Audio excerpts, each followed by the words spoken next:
can't slow me down or stop me now. Hola a todos. Vamos a presentar un primer caso que consideramos interesante.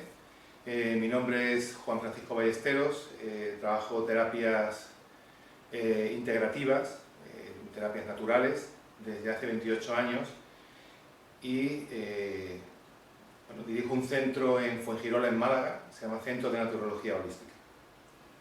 Y yo soy Sergio Mejía, soy médico, doctor en medicina, especialista en cardiología y ahora dedicado también a integrar conocimientos, experto en toxicología clínica de metales y todo lo que tenga que ver con la medicina integrativa. Bueno, estamos con Israel y María José, su madre, que es un caso muy interesante de enfermedad inflamatoria intestinal. Cuéntanos, María José, un poco la historia de Israel. ¿Cómo empezó todo su problema? ¿Qué edad tenía? Pues él cuando empezó tenía 4 meses y medio. En una primera caca que hizo en un pañal pues venía con sangre. Y a partir de ahí pues todas las cacas que siguieron posteriormente a lo largo del tiempo pues seguían siendo con sangre. ¿Algún evento especial que tú relaciones a los 4 meses como desencadenante? Yo a lo único que no podía relacionar era o bien a los cereales, que hacía poco más de una semana que se le había incluido, o a la vacuna de los 4 meses que también se le había puesto el niño hacía también una semana o así. ¿El embarazo había sido normal? Sí, el embarazo había sido normal. ¿El parto normal, completo, de término? Sí, sí. ¿Parto también natural? El parto No natural, fue cesárea. sí. ¿Más hermanos hay en la familia? Él no tiene más hermanos, No fue tiene. único. ¿Durante el embarazo alguna enfermedad que recuerdes? No, algún resfriado que llegara a término con un paracetamol muy ligero, pero sí, bueno, sí que tuve tuve contracciones a mitad del parto, de embarazo, que me las trataron con una pastilla que hay para eso, separar las contracciones. No recuerdo bien exactamente a qué fue. ¿Qué vacunas te pusieron durante el embarazo? Pues vacuna, probablemente me pusieron la del tétano a raíz de una herida que me hice con un hierro. Me aconsejaron que no importaba que estuviera embarazada y era aconsejable que me pusieran la de recuerdo que suelen poner cuando hay casos de posible infección por tétano.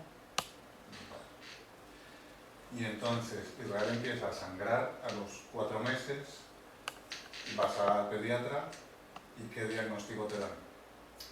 Bueno, el primer diagnóstico de la pediatra era que eran los dientes. Que normalmente cuando los niños empezaban a echar los dientes, pues que empezaban a salivar más y que siempre algo se iba a hacer el intestino, y por eso hacía un poquito, porque al principio fue un hilito de sangre. Pero aquello a los 2 o 3 días no se paraba. Entonces cuando volví a ir, directamente me derivaron a digestivo del materno para que lo trataran allí. Y ahí empezaron a tratarle con algún diagnóstico concreto.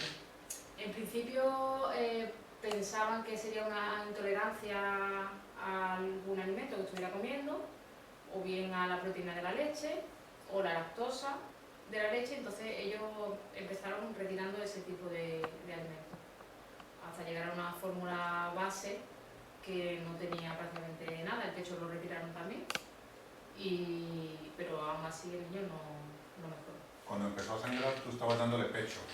Él estaba con alimentación mixta. Mixta. Sí. Pecho y Y ya. pecho y algún bibi de apoyo entre medio. ¿Qué pruebas hicieron los de digestivo? Bueno, prueba, aparte de las analíticas que le hacía, le hicieron 2 colonoscopias, lo durmieron entero y le hicieron 2 colonoscopias, también le hicieron endoscopia, por arriba y por abajo, en 2 ocasiones. Y algunas pruebas de estas que toma papilla y le van haciendo radiografía para ver el tránsito, cómo funciona. Vale. ¿Diagnóstico ya teníamos? ¿O se mantenía el diagnóstico de intolerancia germititis? No, a mí, diagnóstico, por palabras médicas, fueron siempre una colitis indeterminada, una inflamación del intestino que no sabían por qué se había producido. Ese fue el diagnóstico que a mí oficialmente me dieron. Y en la parte del tratamiento, ya una vez hecho ese diagnóstico, ¿qué estaban empleando? El tratamiento, bueno, fue por paso. Tendría que mirar los nombres de los medicamentos, pero vamos, empezaron por unas pastillas, si esas 2 semanas o así. Nosotros estábamos en constante revisión. El niño llegó un punto en que íbamos todas las semanas. O sea, todos los jueves iba a hacerse una analítica y con esa nos subíamos a la consulta, esperábamos resultados y ahí pues nos iba subiendo dosis o bajando dosis.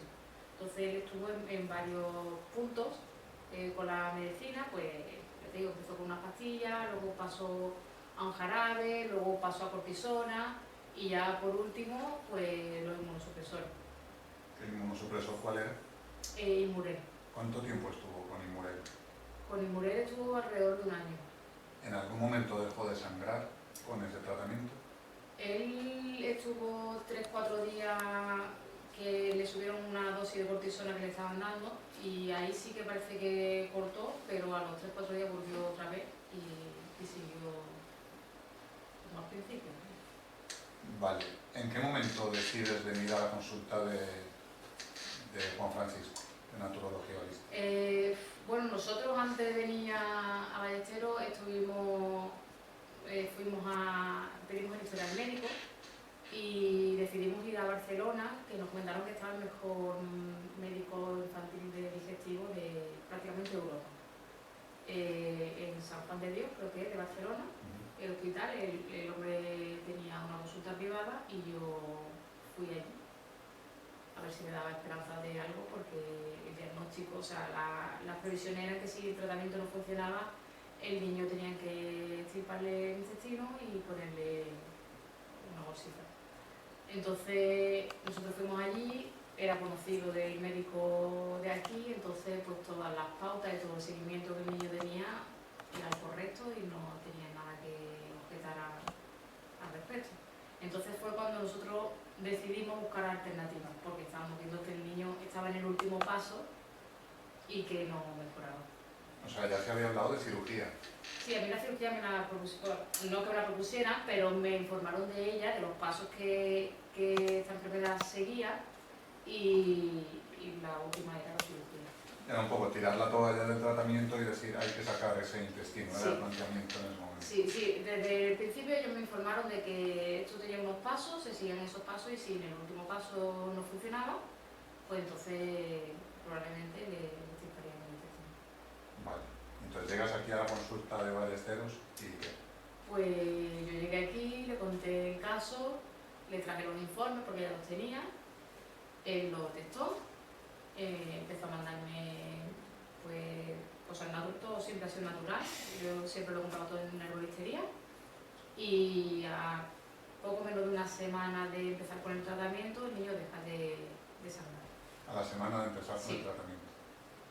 ¿Y ha vuelto a sangrar alguna vez? No, desde que él empezó con el tratamiento también han sido varias etapas, se cambiaba una cosa, se añadía otra, se quitaba una, se ponía otra, se volvía a dar la que se daba al principio, él fue siempre por paso, pero en ningún momento del tratamiento el niño vuelve a sangrar. Y además del tratamiento, ¿alguna recomendación de dieta? Sí, de alimentos sin gluten, leche, si era posible que no fuera leche animal. Nosotros estuvimos durante el tratamiento, le estuvimos dando leche de almendra y poco más, porque como era un niño no tenía todavía toda la alimentación implantada. Aparte el médico digestivo también le tenía la alimentación más controlada, o sea, él cuando le llegó su época de los cereales con gluten, pues no se le podían dar cereales con gluten. Cuando le llegó su época de sus vacunas que le tocaban, no se pudo poner las vacunas, porque estaba en un tratamiento en el que ahora mismo se tenía que paralizar todo. Entonces él con la alimentación fue muy poco a poco. ¿Cómo hiciste ese cambio, cómo hicisteis el cambio de decir en el hospital que está siendo sometido a un tratamiento con cosas naturales. O sea, ¿cómo fue esa parte, digamos, ese conflicto? Yo como médico sé que a veces se presenta, que los padres vais a contar que se ha mejorado con una cosa que ellos no habían encontrado o que desconocían. Pues nosotros realmente no llegamos a ese punto, porque, bueno, la persona que lo estaba siguiendo era una persona, pues, médico chapado a la antigua, que le habla de estas cosas y parece que, no sé, está llevando al niño al infierno, y entonces nosotros no llegamos a sentarnos y decirle que nosotros estábamos tratando al niño con otro tipo de medicina que no era la tradicional. ¿Y ahora qué edad tienes, Israel? ¿Cuántos años tienes? Tengo 9 años. 9 años. ¿Qué comes? Pues como carne, ¿Qué has desayunado hoy? pues cereales, ¿Y vas al cole todos los días? pues claro, menos los fines de semana. Menos los fines de semana. ¿Y en verano tampoco? No, ¿En qué curso estás? en cuarto, ¿Sacas buenas notas? sí. ¿Haces caca con normalidad? No, ¿Echas PDTs de vez en cuando? no. No, algunos habrá, seguro. Sí, eso sí.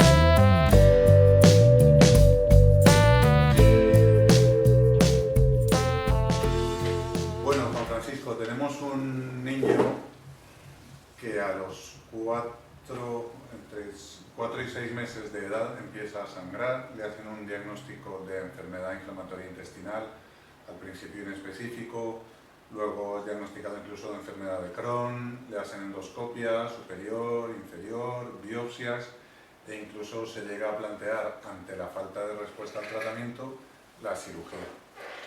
¿Qué fue lo que tuviste la primera vez que te encontraste con el chaval? Bien, en las primeras consultas, la primera cita que tuve con él fue en agosto, el 22 de agosto del año 2008. Me encuentro una no inmunidad, había una disbiosis muy instalada en colon, sobre todo en colon ciego. No había ninguna actividad de bifidus y las bacterias inmunoestimuladoras, especialmente la Escherichia coli, estaba inexistente. Entonces lo primero que hicimos cuando los testamos fue estimular a los bífidus. Dimos un producto que es bífidus pero que tiene un carácter menos ácido, y dimos un producto que se llama Prosimbioflor, que son bacterias Escherichia coli lisadas, están como si fuese casi un estímulo, solamente no hay bacteria en sí, solamente el estímulo para que el bifidus tenga una reacción de repoblar el tejido intestinal. Dimos también un poquito una fruta de diente de león que actúa como colagogo. ¿Cuál es la explicación de por qué el niño empezó a tener estos síntomas y por qué no respondía al tratamiento convencional? O sea, los esteroides, los inmunosupresores, un año con inmunosupresores, y con ese diagnóstico y ese tratamiento no mejoraba, y como nos ha contado la madre, una semana después de haber empezado con este tratamiento, el niño dejó de sangrar. Sí, realmente no había ninguna inmunidad que suprimir. Realmente lo que teníamos era un tejido que estaba siendo bombardeado directamente por productos químicos, y la alimentación del niño era incluso nociva, producía inflamación. Incluso en algún momento yo pude testar que había demasiada actividad con histamina, y no teníamos ninguna actividad del DAO, ¿no? de una enzima antihistamínica. Entonces, sí es cierto que creo que el tratamiento que se le estuvo dando inicialmente a nivel alopático, bueno, se cubre un patrón, un protocolo, pero al no tener nada específico sobre lo que trabajar es imposible. O sea, no había nada que estimular, no había ningún tipo de fisiología sobre la que poder trabajar. Evidentemente el niño no iba a responder ante nada, porque realmente un inmunosupresor, cuando la inmunidad no está haciendo nada, no es un proceso autoinmune, pues no va a funcionar. No había ningún tipo de rechazo alimenticio, no había bacterias sobre las que poder estimular o trabajar. Realmente lo que tuvimos que hacer es darle bacterias y estimular la simbiosis entre el sistema entérico del niño con el mundo microbiano. Realmente ha sido una de las veces que me he encontrado, ha sido un caso bastante especial, me he encontrado que era un terreno estéril totalmente. No es la edad típica para un Crohn, de todas maneras. No, pero hubiese acabado en Crohn. O sea, yo no lo hubiese diagnosticado de Crohn, pero hubiese acabado en Crohn y hubiese acabado en colostomía. ¿Qué pasó después? Bien, la segunda cita, la segunda vez que viene, ya no sangra, lo veo el 11 de septiembre del 2008. Seguimos con el Prosimbioflor, que son bacterias Escherichia coli, pero con muy poquita actividad, y pasamos a Simbioflor 1, que es una Escherichia coli un poquito más activa. Seguimos con los bifidus de carácter alcalino. Y vemos que el niño, realmente en la siguiente consulta, que es el 15 de octubre, ya ha mejorado, come más, tiene más ganas de comer, tiene mucha más vitalidad. La madre dice que el niño está corriendo. Realmente, cuando yo me recuerdo de ver a Israel, era un niño grisáceo, un niño casi inmóvil, un niño que para pasar a la consulta y sentarse le costaba mucho trabajo cuando vino. La tercera vez que vino, el niño muy activo, había descubierto el movimiento, había descubierto que existía algo que es el ánimo biológico, y estaba muy inquieto en la consulta y genial. Ya en la siguiente consulta, que fue en diciembre, pasamos a darle Prosimbioflor 2, que es Escherichia coli mucho más activa, con lo que va a estimular a nivel la inmunidad intestinal, sobre todo la actividad de los bífidus. Y pasamos a darle un producto que se llama Rebas, que es placas de Peyer. Ahí donde hay un antes y un después. Entonces ahí empezamos a poder tratar algunos residuos de parásitos que se van instalando en el intestino, pues a caso de una digestión, no tenemos la acidez necesaria. Él había presentado un poquito de gastritis y un poquito de problemas ya en duodeno, debido a que no había la pérdida de equilibrio del aparato digestivo, la pérdida de acidez digestiva, ¿no? Y a partir de ahí empezó a recuperarse de forma mucho más exponencial. Si hablamos de factores etiológicos, o sea, de causas, la madre dice que le empezó a sangrar después de que le pusieron la vacuna de los 4 meses, pero tú a lo mejor tienes otra idea de cuál es la causa de la enfermedad del niño.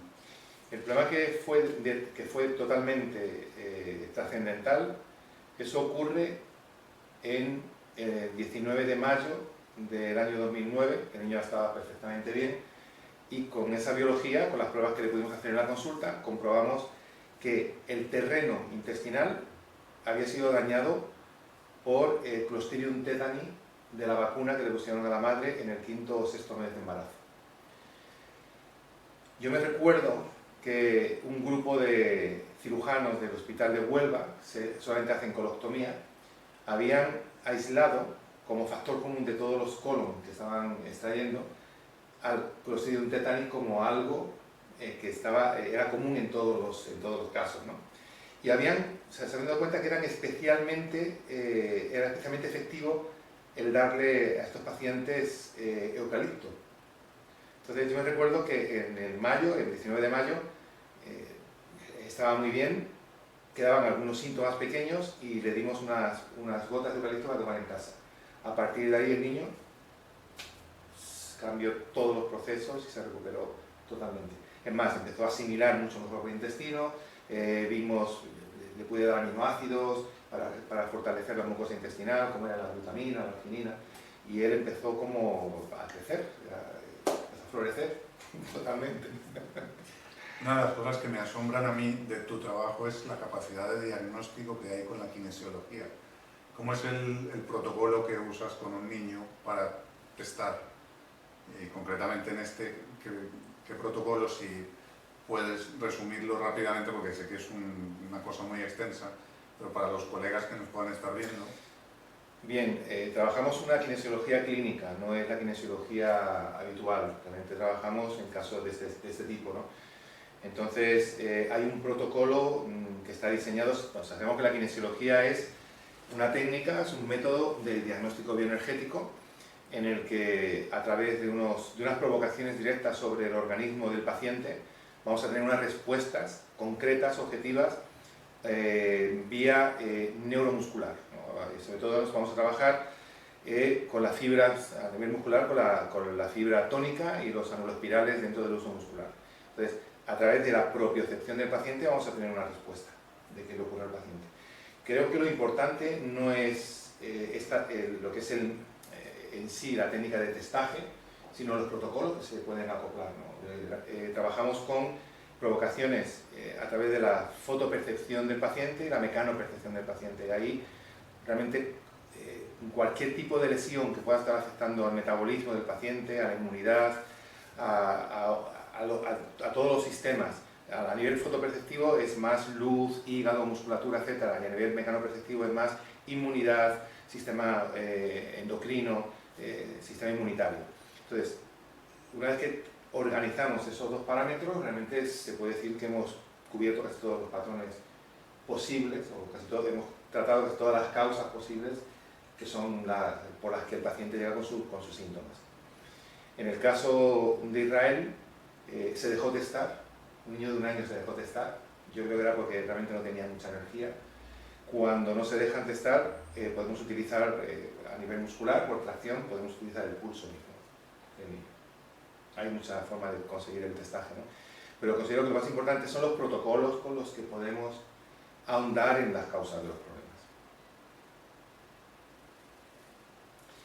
Yo puedo, sí, yo quisiera añadir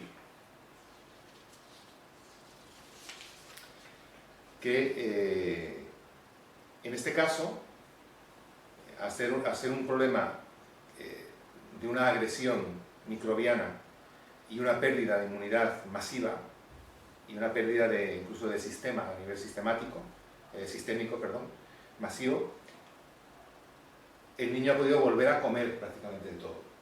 Pero son muchos casos, tratamos de Crohn y colitis ulcerosa que podemos ver con otros pacientes, que podamos entrevistarlos, que realmente nos encontramos los peligros de la alimentación actual. En este caso, repito, ha sido una vacuna que había mermado la actividad inmunitaria, las placas de Peyer estaban muy dañadas y que cuando pusieron la siguiente vacuna, pues el niño tuvo una reacción inmunológica indeseada. Pero son muchos los pacientes a los que tenemos que tratar en su alimentación y eliminar alimentos, especialmente el trigo es uno de los grandes detonantes de problemas de este tipo. Ya el doctor Jean Sennalé en su libro La alimentación a la tercera medicina hace alusión a este tipo de problemas. ¿El trigo moderno o ha sido así toda la historia de la humanidad ha tenido esta reacción al trigo? No, el trigo moderno, no solamente por las manipulaciones que ha sufrido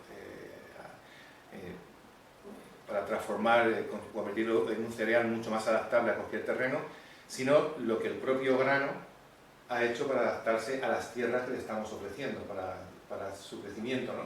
Los fertilizantes que le echamos, los herbicidas, pesticidas que caen en el terreno, eso queda en el terreno y ese grano, que es un ser vivo, esa semilla, al entrar en contacto con esa tierra y nutrirse de ella, pues tiene que hacer sus adaptaciones. Esas adaptaciones son bastante nocivas por lo que hemos podido ver, y eso lo hemos comprobado porque cuando hemos hecho trabajos con diferentes clases de trigo que han traído los pacientes a nuestras consultas, hemos visto que hay trigos que son mucho menos dañinos que otros. Siendo trigo, o sea, yo tengo muchos pacientes por la zona donde vivimos que son agricultores, ¿no? Y traen trigo de diferentes cooperativas, y hemos comprobado que realmente la adaptación biológica que están haciendo los cereales y otros productos de la agricultura a las tierras a las que le estamos obligando a adaptarse, esas adaptaciones pueden ser patológicas para los consumidores. En En este camino que voy llevando yo de vuelta a la medicina general, medicina integrativa, medicina curativa, empiezo a encontrar cierta resistencia a las guías de actuación. Nosotros en la medicina que llamáis alopática estamos acostumbrados a que nos digan qué hay que hacer con la enfermedad, la diabetes, la no sé qué, un montón de guías de actuación, pero yo lo que veo es que hay que individualizar al máximo, porque lo que estás diciendo del gluten para una persona puede ser aplicable, pero para otras no. Entonces, desde tu punto de vista, ¿esto es protocolizable o tiene que ser absolutamente un enfoque individual de cada paciente? Hombre, los protocolos son conductas que el terapeuta tiene que tener prefijadas, pero tienen que ser muy flexibles porque los pacientes son diferentes. Quizás la gran herramienta que nos ofrece la kinesiología o la gran virtud que nos da técnicas que son tan individualistas o tan individuales a la hora de tratar a un paciente es que están trabajándose en el presente del paciente. O sea, si yo hago un estudio basándome en un protocolo antiguo y quiero aplicar ese protocolo antiguo, evidentemente ya no va a ser posible adaptar ese protocolo a la biología actual del paciente. Por ejemplo, en investigaciones que hemos hecho, hemos comprobado que la inmunidad de los seres humanos, imagino que la inmunidad de casi todos los bichos, yo trabajo el ser humano nada más, tienen un ciclo de mutación. ¿Qué significa? Todo nuestro medio ambiente está mutando constantemente y nuestra inmunidad se tiene que adaptar. Es como un ordenador que tiene que resetearse para instalarse sus programas nuevos. Entonces, cada 28 días la inmunidad del ser humano se resetea. Y tenemos un periodo de esos 28 días en que tenemos un proceso de debilidad inmunitaria o fragilidad inmunitaria que es sana, no tiene por qué ser insana, y un periodo en el que volvemos a integrar todo el reseteado del reconocimiento que ha hecho del mundo que nos rodea, del medio ambiente y del mundo interior. ¿Tiene algo que ver con el ciclo lunar? Sí, 28 días es un ciclo lunar. La inmunidad nuestra es acuática, tiene mucho... y se lleva muy bien con nuestra parte metabólica y se lleva muy bien con nuestra parte endocrina y neuroendocrina. O sea, hacen un tándem, hay un equipo guay, ¿no? Pero es muy importante porque, por ejemplo, si a Ismael, en vez de ponerle la vacuna, o a la madre cuando le ponen la vacuna, no se la ponen en el momento en que empieza el reseteado, sino en el momento en que se instalan los programas que se han adquirido de ese reseteado, o sea, que va a integrarse en la inmunidad, la actitud biológica es totalmente diferente. Entonces, nosotros llevamos en esa consulta un protocolo de cronoinmunidad. Hacemos un estudio del paciente comprobando cuándo es la fecha idónea para su vacunación o para su examen incluso, que tiene que examinar, ¿no? Porque va a haber mucha mejor respuesta en los biorritmos en general de ese paciente. ¿Qué recomendarías tú a un profesional de sistema digestivo que basa, a día de hoy es lo que nos enseñan, su práctica en la imagen endoscópica y en la biopsia? Dejando, por ejemplo, se echa en falta la parte funcional del intestino, las conexiones que hay con cerebro, con otros órganos. Es imagen, meter un tubo, hacer biopsia y diagnosticar basados en la biopsia. Que yo pienso que es muy útil en tumores, otras cosas así que se ven en la biopsia, pero yo creo que la medicina basada en la biopsia se deja mucho en el tintero, como esto. Esto no se ve en una biopsia. No se puede ver. Yo creo que hoy en día hay una medicina integrativa, una medicina biológica, que va mucho más en pro del trabajo que estamos realizando. En el caso de Israel, una de las cosas que me llama la atención es que hacen un estudio de la calprotectina en heces. Cuando la calprotectina es una proteína que produce inflamaciones puntuales. No se mira la lactoferrina, que produce inflamaciones crónicas. No se mira la lisocima, que es una proteína que aparece cuando empieza una degeneración del tejido intestinal. No se ha mirado la alfa-1 antitripsina, que me está diciendo que hay una cantidad de histamina activa. O sea, siempre se mira la calprotectina, pero es que realmente la calprotectina no está en el caso de... Si está, es muy secundaria, no me interesa mucho más, sobre todo en el caso de Israel, la lisocima. Entonces, ya no es solamente, la lisocima que la podemos testar con kinesiología. Todo esto que estoy hablando se puede testar, no hace falta sacar las heces y hacer un testaje como un análisis en laboratorio, ¿no? Yo creo que la visión, la medicina, que se especialice en los médicos, me parece muy interesante. Creo que tiene que aparecer o tomar fuerza la idea nueva en la medicina, que es la integración, la parte integrativa. El médico tiene que tener un núcleo abierto para poder encajar con otros profesionales y nutrir mucho ese núcleo. Creo que, por ejemplo, en kinesiología nosotros trabajamos la estructura, la química, la parte emocional, la parte energética, pero no trabajamos la estructura como estructura, la parte emocional como emocional, sino cómo se relacionan. Trabajamos cómo se integran los sistemas que hemos estado estudiando durante nuestra carrera, ¿no? Creo que es mucho más interesante cómo un problema estructural puede convertirse en un problema emocional, o un problema emocional puede convertirse en un problema estructural, porque esas son las vías que realmente se pueden llamar patológicas. O como un problema químico puede convertirse en un problema estructural o emocional, o viceversa, es una rueda. Y luego, pues, el no entendido mundo energético, que es un mundo que nos impregna de alguna forma y que realmente comunica todos estos sistemas de lo que estamos hablando. Creo que, bueno, poco a poco, el tiempo que llevamos trabajando juntos o el tiempo que llevamos trabajando con otros profesionales, está haciendo entender al profesional de que realmente la especialidad es el punto de entrada a un mundo que realmente será interesante de estudiar, ¿no? He abierto la puerta y no me voy a quedar por la puerta, voy a pasar la puerta, sino voy a entrar en esta mansión, en este edificio maravilloso que es el ser humano, y que creo que merece la pena darnos cuenta de que en la especialidad lo que hemos hecho es simplemente aprender a abrir una puerta. Más. Nos quedamos con este mensaje por hoy.